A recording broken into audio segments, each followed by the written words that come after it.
ගමේ රටේ පළාතේ සමාජයේ මොනවා හෝ අකටයුත්තක් වුණොත් ඉස්සරහට එන්නේ කවුරුවත් නෙමෙයි අපේ හාමුදුරුවෝ. මේක භික්ෂූන් වහන්සේලාට උරුමයෙන්ම ලැබිච්ච දෙයක්. මේක සාමාන්‍ය කෙනෙකුට තේරෙන්නේ නැහැ මේ භික්ෂුවගේ කාර්යභාරය.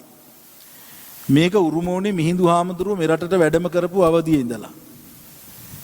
බලන්න කල්පනා කරලා මේ ගහට පොත්තට ගහත් වගේ ගිහි පැවිදි සම්බන්ධයේ ගොඩ නගාගෙන මේ ගමයි පන්සලයි වැවයි දාගබයි කියන මේ උදාර සංස්කෘතියක් සහිත ජාතියක් මේ රටේ බිහි වෙච්ච හින්දා තමයි මතක තියාගන්න ඕනේ මේ රටට පෘතුගීසි ලන්දේසි ඉංග්‍රීසි විජාතික බලවේග තුනක් ඇවිල්ලත් මේ රටේ බුදුදහම ඒහා බැඳිච්ච සංස්කෘතිය නැති කරන්න බැරි වුණා නේද? තනතුරු දුන්නා, විවිධ බලපෑම් කළා, තාන්න මාන්න දුන්නා, මිෂනාරි අධ්‍යාපනය පටන් ගත්තා. නැති බැරිකම් හේතු කරගෙන නොයෙක් උදව් උපකාර කළා. තාමත් මේ රටේ සිංහල බෞද්ධ අනන්‍යතාවයට ප්‍රශ්නයක් ඇති කරන්න බැරි වුණා. හැබැයි වර්තමානයේ වෙනකොට නම් මේක ගොඩක් වෙනස් වෙලා. මම මේක නිතර මතක් කරන එකක්. අපේ හාමුදුරුවරු දැන් මේ අපගේ මේ අනුනායක පදවියෙන් උන්වහන්සේලාගේ අපේක්ෂිත අරමුණු සඳහන් කළා. ඉතින් ඒ නිසා මම මේ මතක් කරන්නේ අද වර්තමානයේ වෙනකොට ගොඩාක් සංකීර්ණ සමාජ පසුබිමක අපි ජීවත් වෙන්නේ. ඇයි? අද වර්තමානයේ වෙනකොට දීර්ඝ කාලයක් මේ අය අධ්‍යයනය කළා මේ රටේ මේ තියෙන සංස්කෘතික බැඳීම කඩන්නේ දිය කරන්නේ කොහොමද කියලා. ඒ නිසා දැන් දශක දෙකක ඉඳලා මේ රටේ ක්‍රියාත්මක වෙන දේ තමයි මේක ඇතුළෙම ඉඳලා මේක විනාශ කරන්න පටන් ගෙන තියෙන්නේ දැන්. මේක අපි කවුරුවත් තාම තේරුම් අරන් නැහැ. හොඳට කල්පනා කරලා බලන්න. අපි ඉඩමකට වැටක් ගහනවනේ නේද? ඉඩමකට වැටක් ගහන්නේ ඇයි අපි? පිටින් එන හතුරන්ගෙන් මේක ආරක්ෂා කරගන්න. දැන් මේක ඇතුළෙම ඉන්නවනම් මේක විනාශ කරන අය අමුතුවෙන් වැටවල් ගහලා වැඩක් නැහැ. ඒ නිසා දැන් සංස්කෘතිය අපේ අනන්‍යතාවය නැති කරන්නේ මේක ඇතුළෙම ඉඳලා. දැන් බලන්න භික්ෂුන් වහන්සේලාගේ ස්වරූපයෙන් පෙනී ඉන්න අය අද මේක විනාශ කරනවා.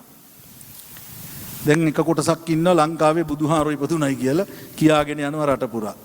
දෙයි හැමතුරේ මෙච්චර මුළු ලෝකයක් පිළිගත්ත පුරාවිද්‍යාත්මක සාක්ෂි සාධක තියෙන නේද?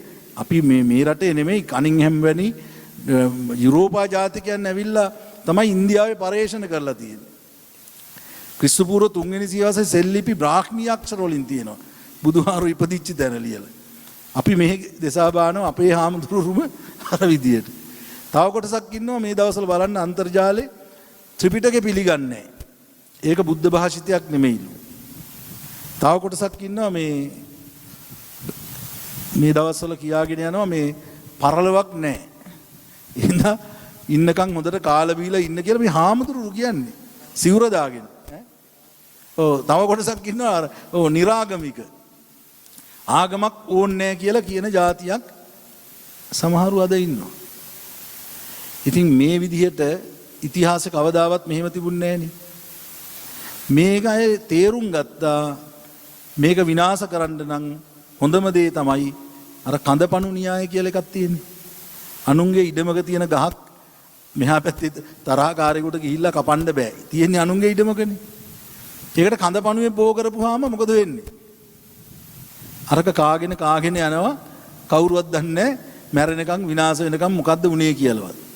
අන්න එවැනි පසුබිමක් තමයි අද ශාසනයේ තියෙන. ඒක අපේ හාමුදුරුවෝ මේ අපි අද කිව්වට අභියෝග කියලා මේක විසඳන්න බැරි බරපතල විදිහට මේක මේ ඊයේ පෙරේදා ඇති වෙච්ච එකක් නෙමෙයි.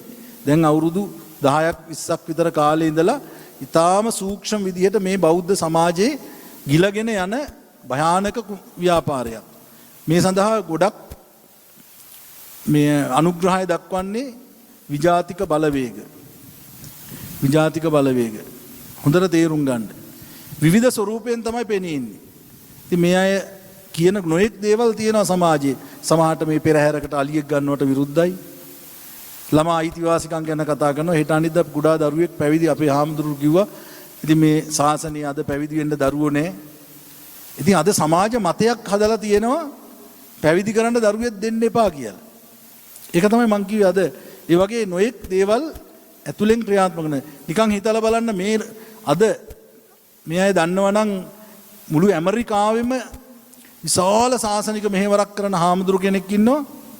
ඔය ඇහුවොත් පුදුම වෙයි. උන්වහන්සේ පහුගිය කාලේ කැනඩාවට ගිය වෙලාවේ උන්වහන්සේට හදිසි හෘදයාබාධයක් වැළඳුනාට පස්සේ ඇමරිකන් ජාතික සුදු බෞද්ධයෝ උන්වහන්සේගේ අනුගාමිකයෝ වෙනම ගුවන් යානයක් අරගෙන වෛද්‍යවරු කණ්ඩායමක් එක්ක කැනඩාවට ගිහිල්ලා උන්වහන්සේ ඒ රටට අරන් එනවා. ඒ තරම් ඇමරිකන් ජාතිකයෝ ගරු කරනවා උන්වහන්සේට.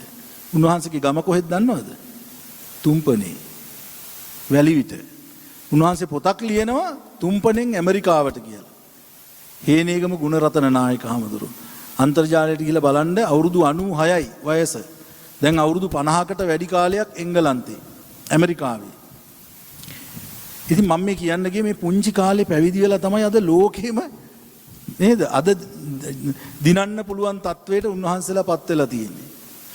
දැන් ওই මේ රටේ ඉන්න මහා මුළු ලොවක් මවිත කරන යතිවරු, හික්කඩුවේ නායකහරු, රත්මලානි නායකහරු, ඔය වගේ චරිත, පැලෑණි වජිරඥාන නායකහමඳුරු, මේ වගේ හාමුදුරුවන්ගේ චරිත කතා ආරම්භ වෙලම පුංචි කාලේ අවුරුදු 8 9 පැවිදි වෙලා. උන්වහන්සේලාගේ නම නිසා තමයි ගමක් පවා ප්‍රසිද්ධ වෙන්නේ.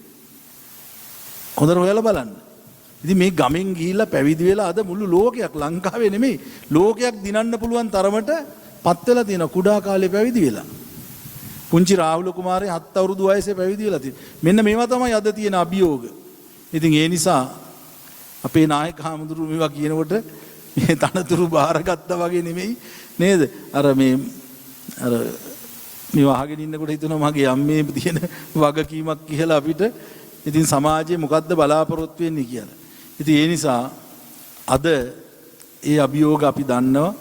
ඉතින් ඇත්තටම මූලස්ථාන වලින් අපේ ප්‍රාදේශීය නායක හාමුදුරුවෝ, ප්‍රාදේශීය මහා සංඝරත්නයේ එවැනි අපේක්ෂාවන් තියෙනවා. ඉතින් ඒවට මූණ දීම අද යුගයේ තියෙන ලොකුම අභියෝගයේ ලොකුම කාර්යභාරයේ භික්ෂුන් වහන්සේලාට. හැබැයි උන්වහන්සේලා සමාජයේ ඉදිරියේ ඒ භික්ෂු නායකත්වය අද මේ සමාජයේ තාමත් පිළිගැනීමට ලක් වෙලා තියෙනවා. හොඳට හොයලා බලන්න අද අන්තර්ජාලයේ කිසියම් මතයක් ප්‍රකාශ කළොත් පහවදා ඒ භික්ෂුන් වහන්සේගේ ප්‍රතිරූපය සම්පූර්ණ නැති වෙනකන් සැලසුම් සහගතව උන්වහන්සේලාට මඩ විහාපාර වලින් නොඑක් අපහාස, උපහාස, නින්දා පරිභව කරනවා. ඒ වෙනම කණ්ඩායමක් ඉන්නවා ඒකට. ඒක තමයි මේ අද යන අලුත්ම ව්‍යාපාරය. ඒ නිසා මේ සංස්කෘතිය, අපේ බෞද්ධ හැදියාව, අපේ මේ ගිහි පැවිදි සම්බන්ධය තමයි අද ගොඩ දෙනෙකුට තර්ජනයක් වෙලා තියෙන්නේ. ඒක විනාශ කරන්න තමයි එවැනි ගොඩක් සැලසුම් උපක්‍රම අද ක්‍රියාත්මක වෙන නිසා බෞද්ධ හැටියට මතක තියාගන්න ඕන භික්ෂුන් වහන්සේලාට පමණක් නෙමෙයි මේ ශාසනයේ වගකීම භික්ෂු භික්ෂුණී උපාසක උපාසිකා කියන සිව්වනක් පිරිසකට තියෙනවා. ඒකේද මම ජනාධිපතිතුමා ඉදිරියේ මේ මගුල් මඬුවේදී ප්‍රකාශ කළේ අතීතයේ ශාසනය රැක්කේ ශාසනයේ ලෞකික ආරක්ෂකයා වුණේ රටේ රජුරුවෝ. වෝහාරතිස්ස රජුරුවන්ගේ දවසේ වෛතුල්‍යවාදයේ කියන වැරදි මිත්‍යා මතයක් ලංකාවට ආපුවාම ධාර්මික කියන අමතිවරයෙකුට බාර දෙනවා මේක විනිශ්චය කරන්න. භික්ෂුන් වහන්සේලා 69ක් මේ වෛතුල්‍යවාදී මිත්‍යා මතය පිළිගත්තා කියලා කොන්දේ හංවඩු ගහලා මේ රටෙන් පිටුවහල් කරනවා.